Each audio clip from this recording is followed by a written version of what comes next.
कहते हैं कि वक्त बदलता है, लोग बदलते हैं, पर इंडिया में क्रिकेट का जुनून कभी नहीं बदलता।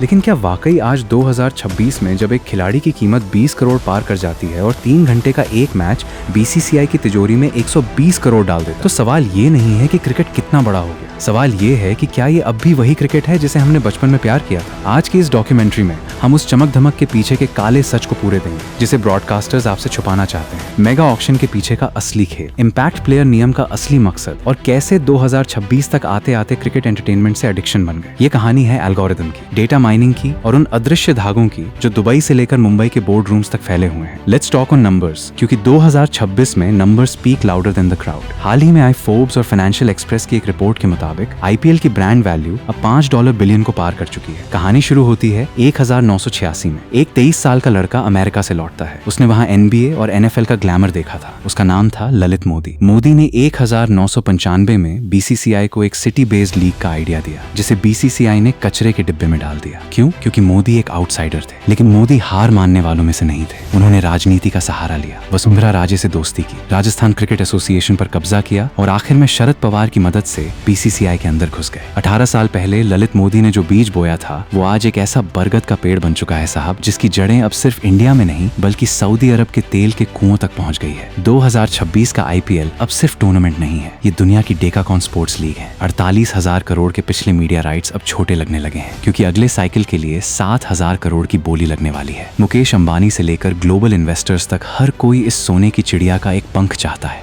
साल 2013 आईपीएल अपने 5 साल पूरे कर चुका था।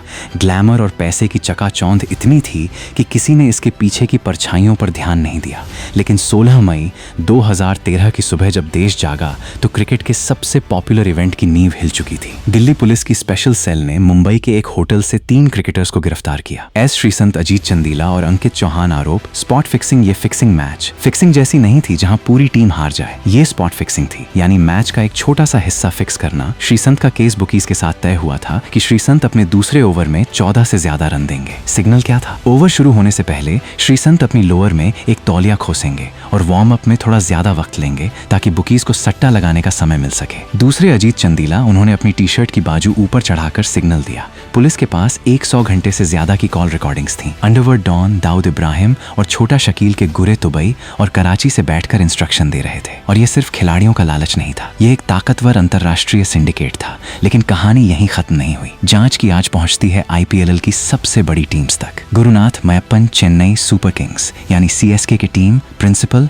और तत्कालीन बीसीसीआई प्रेसिडेंट एन श्रीनिवासन के दामाद राज कुंद्रा राजस्थान रॉयल्स के को-ओनर। इन पर आरोप था कि इन्होंने अपनी ही टीम की इंटरनल जानकारी बुकीज को दी और खुद भी सट्टा लगाया। जस्टिस लोढ़ा कमेटी की रिपोर्ट ने भारतीय क्रिकेट के इतिहास का सबसे कड़ा फैसला सुनाया। सीएसके और राजस्थान रॉयल्स पर 2 साल का बैन। दुनिया के लिए यह सस्पेंशन था, लेकिन करोड़ों फैंस के लिए यह एक धोखा था। जिस टीम को लोग दिल से चाहते थे उसके मालिक ही उनके इमोशंस की बोली लगा रहे थे। पर इस चमक के पीछे का अंधेरा आज और भी गहरा हो गया है। 2013 के श्रीसंत और स्पॉट फिक्सिंग कांड को लोग भूल चुके हैं, क्योंकि अब फिक्सिंग की जरूरत ही नहीं बची। अब लीगल सट्टेबाजी आपके बेडरूम तक आ चुकी है, जिसे गेम ऑफ स्किल्स के नाम पर करोड़ों युवाओं को सपने बेचे जा रहे हैं। उसका कड़वा सच ये है कि 99% लोग अपनी मेहनत की कमाई गंवा रहे हैं। ये खेल था, अब बिजनेस बन गया है। यहाँ इमोशन की जगह ROI यानी रिटर्न ऑन इन्वेस्टमेंट ने ले ली है। क्या हम खिलाड़ियों को उनके टैलेंट के लिए पसंद करते हैं या उनके प्राइस टैग के लिए? क्या एक खिलाड़ी पर लगा 30 करोड़ का बोझ उसे बेहतर खेलने पर मजबूर करता है या उसे अंदर से तोड़ देता है? देखिए, आज के सुपरस्टार्स जिन्हें आप अपना आइडल मानते हैं, वो मैच के बीच में आपको टीम बनाने की सलाह देते हैं। क्या आपने गौर किया है? एडवर्टाइजिंग का लेवल इतना गिर चुका है साहब कि अब सरोगेट एड्स की भी जरूरत नहीं है। सीधे तौर पर गैम्बलिंग और सेहत को नुकसान पहुंचाने वाली चीजों को सक्सेस का प्रतीक बनाकर बेचा जा रहा है। स्किल के नाम पर जो परोसा जा रहा है, क्या वो वाकई हुनर है? हाल ही में द कीन की एक इन्वेस्टिगेटिव रिपोर्ट ने खुलासा किया कि 2026 के आईपीएल के दौरान भारत के Tier 2 और Tier 3 शहरों में साइबर सुसाइड्स का रेट 15% बढ़ गया। वजह फैंटेसी एप्स का कर्ज। जिन खिलाड़ियों को हम भगवान मानते थे, वो आज सट्टेबाजी के एप्स के ब्रांड एम्बेसडर बन बैठे हैं। ये मैं कर लेता हूँ, तब तक आप टीम बनाओ। इस एक लाइन ने करोड़ों युवाओं के दिमाग में ये डाल दिया कि मेहनत से बेहतर है शॉर्टकट। अगर ये गेम ऑफ स्किल है तो क्यों 99% लोग इसमें अपना पैसा हार जाते हैं और सिर्फ 1% ही जीतते हैं? 2023 में इम्पैक्ट प्लेयर नियम के क्रिकेट के पुराने ढांचे को पूरी तरह बदल दिया। ऑलराउंडर्स की वैल्यू खत्म हो गई और अब क्रिकेट 11 बनाम 11 नहीं बल्कि 12 बनाम 12 का खेल बन गया है। लेकिन इसके पीछे की असलियत क्या है? ब्रॉडकास्टर्स को चाहिए ज्यादा ड्रामा, ज्यादा अनसर्टेनिटी, क्योंकि सिचुएशन जितनी ज्यादा अनप्रेडिक्टेबल होगी, लोग उतने ही ज्यादा समय तक स्क्रीन से चिपके रहेंगे। क्या हम खेल को बेहतर बना रहे हैं या हम उसे एक वीडियो गेम में बदल रहे हैं? बीसीसीआई आज दुनिया का सबसे अमीर बोर्ड है।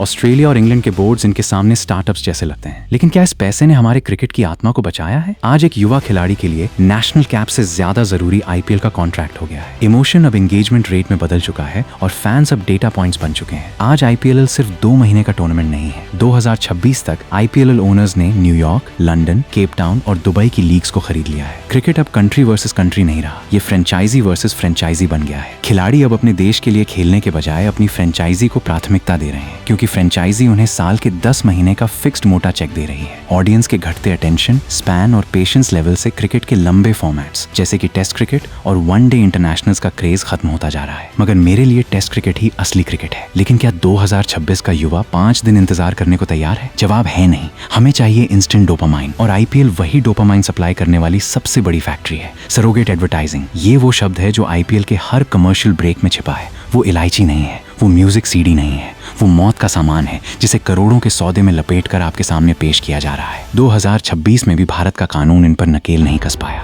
क्योंकि बीसीसीआई और इन ब्रांड्स के बीच का गठबंधन इतना मजबूत है साहब कि उसे तोड़ना नामुमकिन सा लगता है। क्या हम अपने रोल मॉडल से ये उम्मीद नहीं कर सकते हैं कि वो कुछ चंद करोड़ों के लिए हमारी सेहत का सौदा ना करें, या फिर पैसा ही इकलौता धन बन चुका है? जैसे जैसे हम 2027 की ओर बढ़ रहे हैं, अफवाहें हैं कि आईपीएल अब 10 से बढ़कर 12 टीमें करने वाला है। टूर्नामेंट 2 महीने तक चलेगा। क्या क्रिकेट की इतनी ज्यादा ओवर एक्सपोजर इसे बोरिंग बना देगी, या फिर हम उस दौर में पहुंच जाएंगे जहां हर गेंद पर एक माइक्रो ट्रांजैक्शन होगा? Scan this QR code to vote if the next ball is a 6 and win cashback. मैं क्रिकेट से नफरत नहीं करता, मैं उस मासूमियत को याद करता हूं जहां हम सिर्फ खेल के लिए मैच देखते थे, सट्टे के भाव के लिए नहीं। 2026 में जब मैं इस इंडस्ट्री को और करीब से देख रहा हूं, मेरा इसे ना देखने का स्टैंड और भी मजबूत हुआ है। पैसा कमाना बुरा नहीं है, लेकिन पैसे के लिए एक पूरी जनरेशन के एथिक्स और हेल्थ को दांव पर लगा देना ये कहां तक सही है? कि आप 2026 का आईपीएल सिर्फ इसलिए देख रहे हैं क्योंकि आपको क्रिकेट पसंद है, या फिर इसलिए क्योंकि आप उस लूप में फंस चुके हैं जहां से निकलना नामुमकिन है? इस डॉक्यूमेंट्री को बनाने का मेरा मकसद किसी को नीचा दिखाना नहीं है, बल्कि आपको सोचने पर मजबूर करना है।